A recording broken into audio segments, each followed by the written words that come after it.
Diabetes आजार म्हटलं की गोड पदार्थांना विसरून जायचे, जेवणात पथ्ये पाळायची, रक्तातील साखर नियमितपणे तपासायची, अशी अनेक बंधने या रुग्णांवर लादली जातात. आजकालच्या बदलत्या जीवनशैलीमुळे डायबिटीज खूप झपाट्याने पसरत आहे. परिस्थिती अशी आहे की आजच्या काळात केवळ वृद्धच नाही तर तरुण आणि लहान मुलेही मधुमेहाला बळी पडत आहेत. जेव्हा स्वादुपिंड पुरेसे इन्सुलिन तयार करत नाही किंवा तयार होणारे इन्सुलिन योग्यरित्या वापरले जात नाही, तेव्हा तुमच्या रक्तातील साखरेची पातळी वाढते.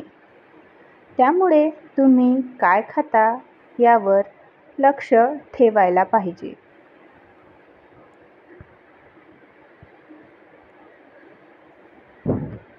मधुमेही रुग्णांसाठी पोषक घटकांनी भरलेला नाश्ता केला तर दिवसभर त्यांना रक्तातील साखरेचे प्रमाण स्थिर ठेवण्यास मदत होऊ शकते. त्यामुळे ज्यांना मधुमेह आहे त्यांच्यासाठी नाश्त्याचे काही उत्तम पर्याय खालीलप्रमाणे. 1. भाज्यांचा उपमा. उपमा हा एक लोकप्रिय दक्षिण भारतीय पदार्थ आहे, जो वाटाणे, गाजर यांसारख्या फायबरयुक्त भाज्या घालून मधुमेह असणाऱ्यांना नाश्ता म्हणून देऊ शकतो. निरोगी रक्तातील साखर हळूहळू वाढण्यासाठी रव्याऐवजी ओट्स किंवा गहू निवडा, म्हणजे तुम्हाला सतत भूक लागणार नाही. 2. मूग डाळीचे धिरडे किंवा चिला.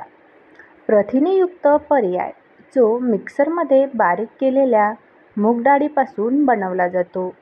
हलका, पोटभर व साखरेचं प्रमाण कमी असणाऱ्या या नाश्त्यात तुम्ही पालक, कांदे किंवा टोमॅटो घातल्याने फायबरचे प्रमाण वाढण्यास मदत होते आणि साखरेचे शोषण कमी होते. 3. ओट्स इडली. भारतीय इडलीला ट्विस्ट देऊन तुम्ही आरोग्यदायी ओट्स इडली बनवू शकता. इडल्या ओट्सपासून बनविल्या जातात म्हणून त्या पचण्यास सोप्या असतात. तसेच ओट्समध्ये कमी ग्लायसेमिक इंडेक्स असतो, जो रक्तातील साखरेची पातळी राखण्यास मदत करतो आणि त्याचबरोबर तुम्हाला आवश्यक पोषक घटक देखील देतो. 4. बेसनाचे धिरडे. चण्याच्या पिठापासून बनवलेल्या बेसनाच्या धिरड्यांमध्ये भरपूर प्रथिने आणि कार्बोहायड्रेट्स कमी असतात. बेसनाच्या धिरड्यांना कांदे, टोमॅटो, पालकाची जोड दिल्याने पौष्टिक मूल्य वाढते आणि मधुमेहांसाठी तो अनुकूल नाश्ता ठरतो. 5.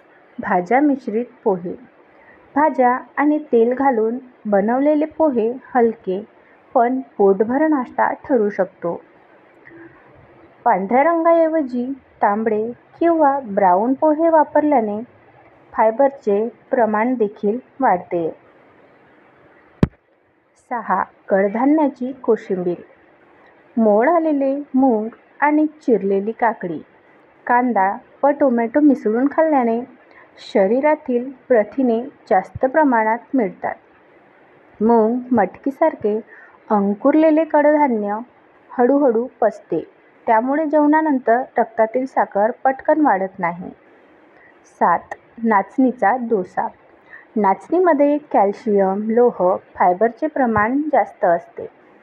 चटणी किंवा फक्त डोसा जरी खाल्ला तरी रक्तातील साखरेचे प्रमाण जास्त असलेल्या लोकांसाठी तो फायदेशीर ठरू शकतो, कारण नाचणीचा डोसा हळूहळू पचतो आणि ग्लुकोजच्या वाढीस प्रतिबंध घालतो.